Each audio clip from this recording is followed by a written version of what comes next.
Toy Tractor Times is the 2019 St. Louis Farm Toy Show with Kelly Mutschler of Northlake, Texas. Kelly, congratulations. You have taken first place in the 1/16 scale display adult division, and you've got an awesome display. I can't wait to share it with people here on YouTube. Thank you. Thank you.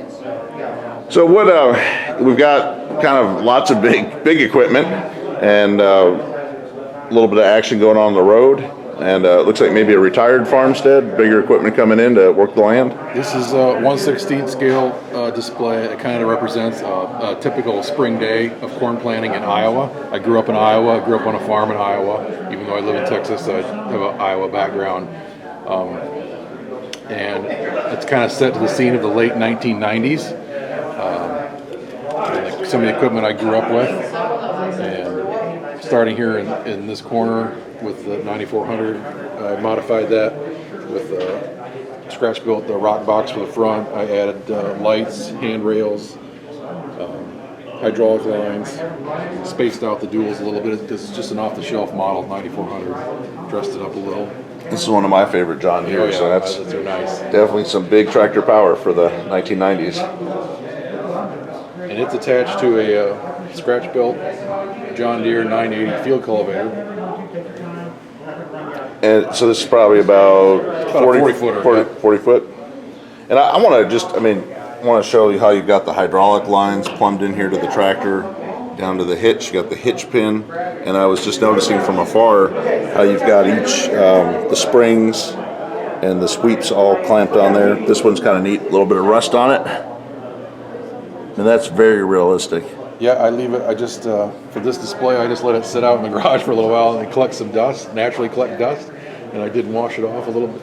The wings are a little shinier because it folds up and it's sat folded up. But I just let the dust collect on it, so it's like it's been out in the field. I like how the finishing tines are flexible there. And can we see it fold up? Sure.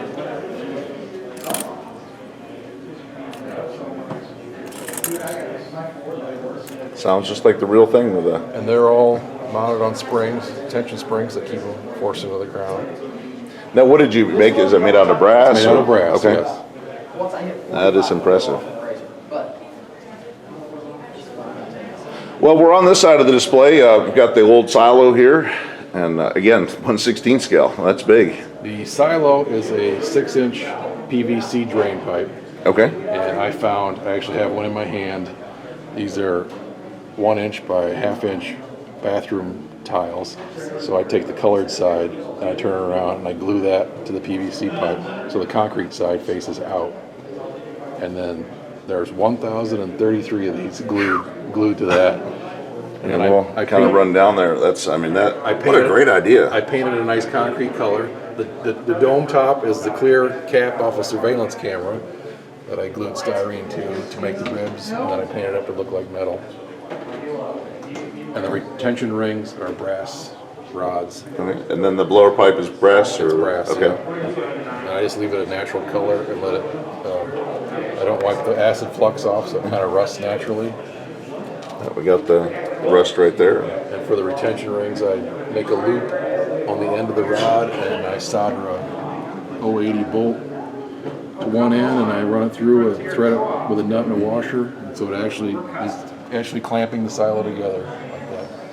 And I like how you have all the overgrowth in the trees, and spotted a 2-cylinder John Deere in there. When I was growing up, we had farmed a lot of farms like this where the farmhouse was gone and the old feedlots are gone, and you basically farmed right up to the edge of the buildings that were left standing, and the buildings are really no longer in use other than maybe some minor storage, but you planted corn all the way around it. I like how the trees coming up here, they just put a little Roundup on there. They wouldn't have had that problem.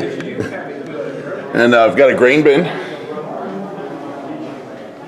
The grain bin is I take a sheet metal, make a metal cylinder, and then there's corrugated plastic that's flexible, and I bend that around to simulate the corrugated steel.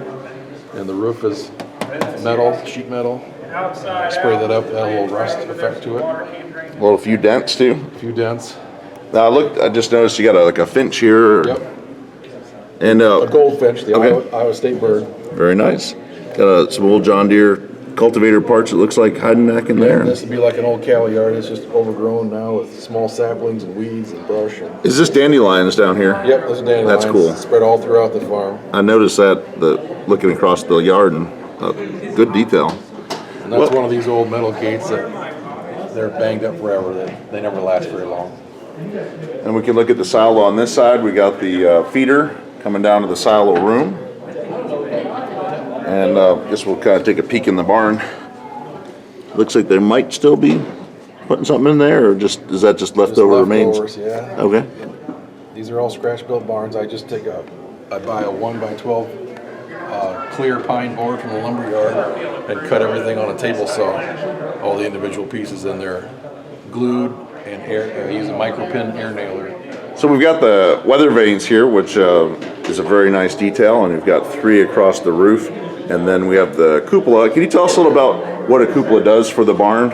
A cupola is basically an air vent. Okay, so when you're storing hay up in the hay mow on top, it allows air to circulate and prevent moisture buildup from inside your barn. And you see several different styles through. You drive around the countryside. These, they're built this way more for decorative purposes, but they also provide a function of allowing the air to vent. So there's actually a hole in this barn ceiling underneath this, where the metal fits over the top, and the air can vent up and underneath. And it's basically a fancy rain cap to keep the rain from going inside. Made out of brass as well, or metal, or it's tin. Tin. Okay. Very nice. And I'm going to try to peek in here and see the hay mow. There's a bird nest up there. Okay. Always have pigeons in the barn. Probably some other rodents and things too have found their way in there.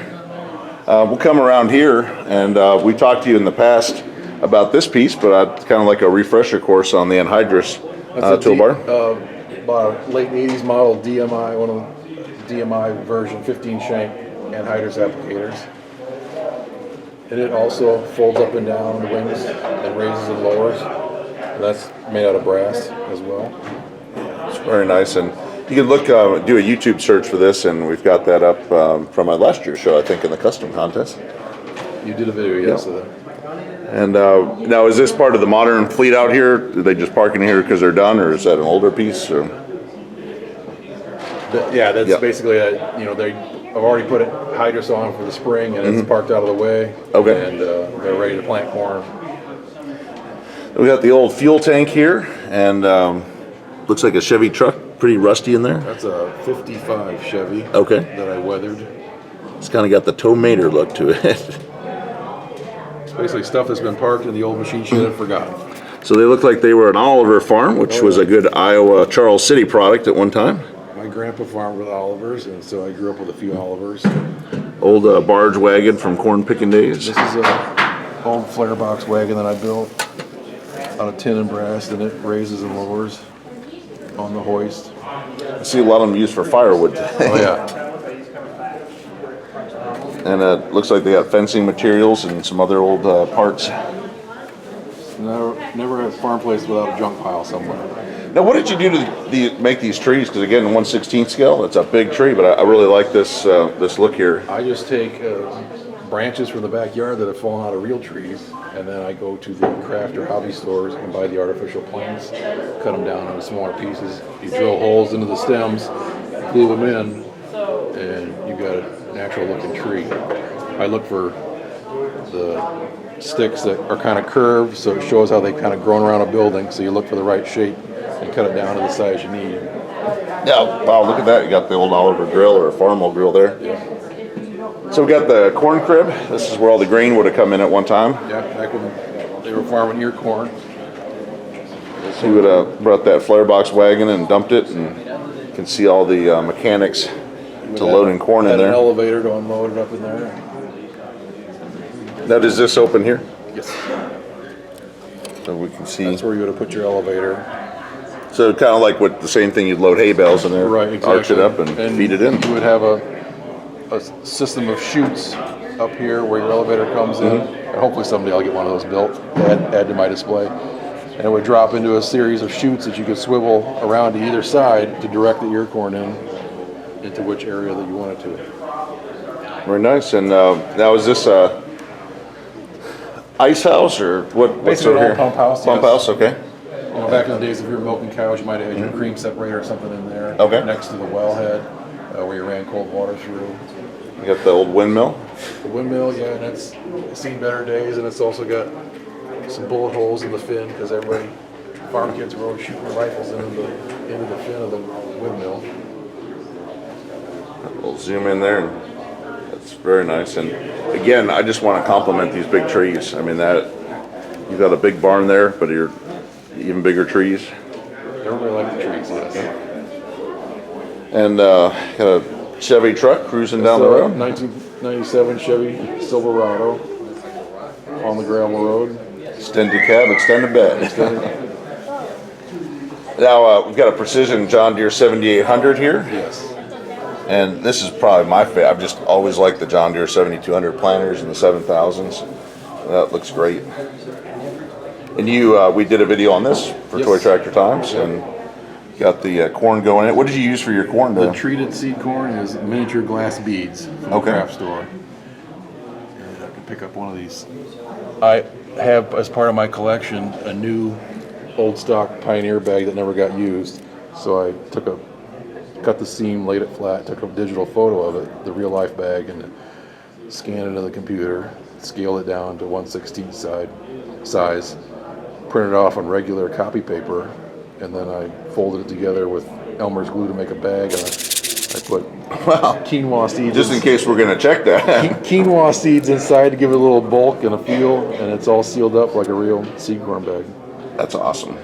Because back in the day when I was growing up, and you still do, there was no bulk seed tenders or anything like that. You went and you threw One bag after 25 another. bags in the back of your truck, and you drove in one bag after the other and opened them up, and you put them And in we the can seed. see the truck loaded up there with the bags, and you've got your starter fertilizer Yep. on an old wagon. That's 2 PVC end caps glued together with wood base underneath to make it look like the stands.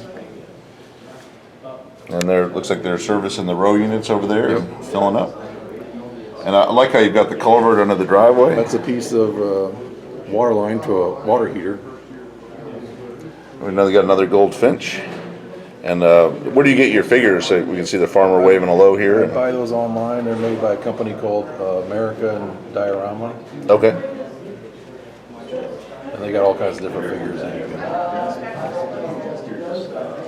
The Very deputy here, I had to paint him to look like an Iowa deputy sheriff. This is Franklin County, Iowa. Okay. I used to work for them, so I had to put them on my display to pay tribute. They're Okay. helping the boys out at the co-op here of having a bad day with their tire falling off. Blocking traffic. And now, where do you get a Crown Victoria like this and light it up? You can buy just plain white Crown Vics from like model police car places. Okay.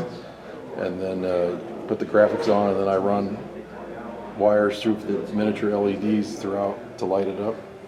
And it's just powered by a 9-volt battery that sits in the trunk with a switch underneath. That's great. We'll get a look at our officer again. And I like how you've got the mailbox all dilapidated as well. Yeah, so it shows there used to be a house there, but it's Right. gone. Making way for the corn. And so we've got the anhydrous tank. Yes. Again, end caps and a That's also PVC pipe. 2 PVC end caps with PVC extenders glued in between. And then I made the frame out of brass.